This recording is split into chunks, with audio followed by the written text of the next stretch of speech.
5 seconds. Start. Mr. Deputy Speaker, sir, I am grateful to you that you have come to a stage when we can wind up the debate. I am very thankful to the honorable members for the very lively discussion that has taken place for so many days. If I am right, I think this is the first time that the foreign affairs debate has aroused so much attention. It is sad that over the years this practice had been given up, and many times the vital areas of government's activities like foreign affairs and defense were not taken for discussion and voted upon. I feel not only in this house but in the whole of the country there is a community of people, the writers, the academicians, and even the laymen who take vital interest in India's foreign policy. This is a very big compliment to India's tradition.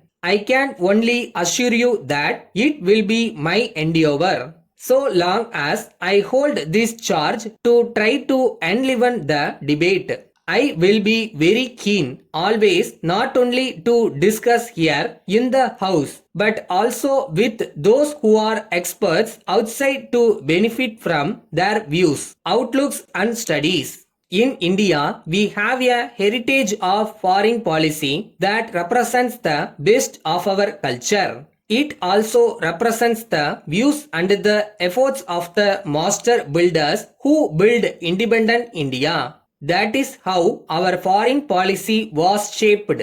We did make many mistakes, yet those who were shaping the policies had both the candor and the courage to stand up in the house and to accept the mistake they made. I think if you ever discover that this government, as any other government, make mistakes, it should also be viewed in the context of the tradition itself. After all, policies are made by human beings. Therefore, policies and perceptions sometimes can go wrong.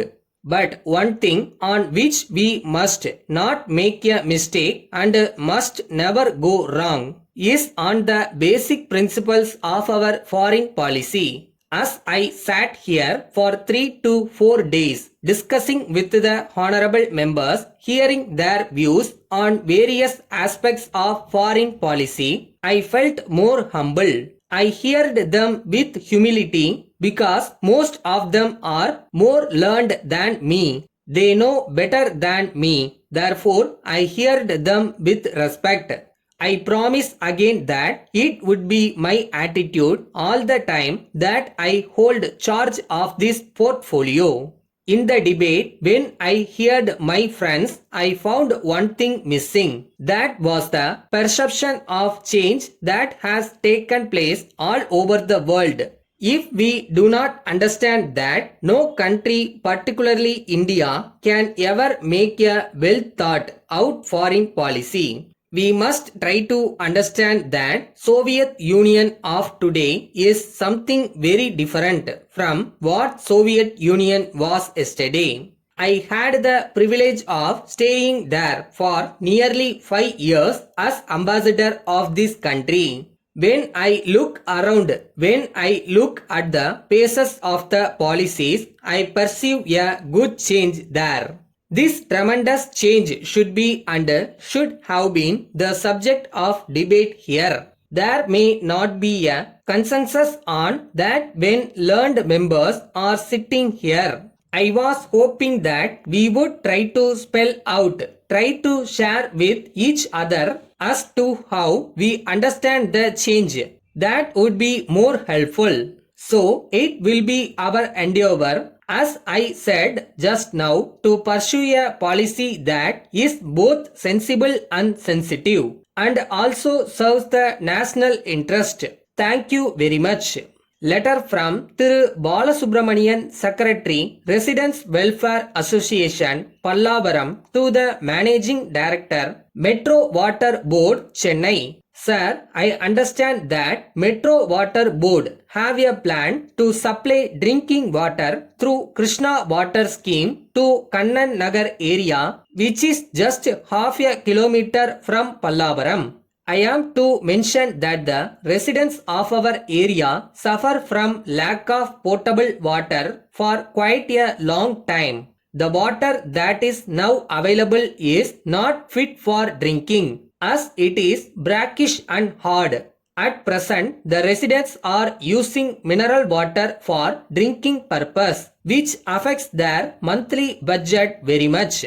This facility cannot be availed by people belonging to economically weaker sections because they may not be able to spare money to spend for this purpose. Hence, I would like to request you kindly to extend the Krishna water schemes to our area also. When it is made available to our neighboring colonies, there are about 20,000 residents in this segment who lack drinking water facility. I wish to point out that this request has been taken up by our municipal chairman with the government last year itself. The secretary to the government was also favorable to this proposal, but yet it is getting delayed for reasons not known to us.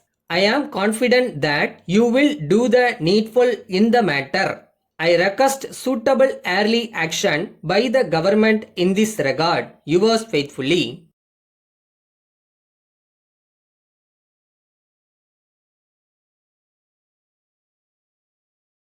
இந்த உலகத்துல முடியாததுன்னு எதுவுமே கிடையாதுன்னு சொல்லுவாங்க.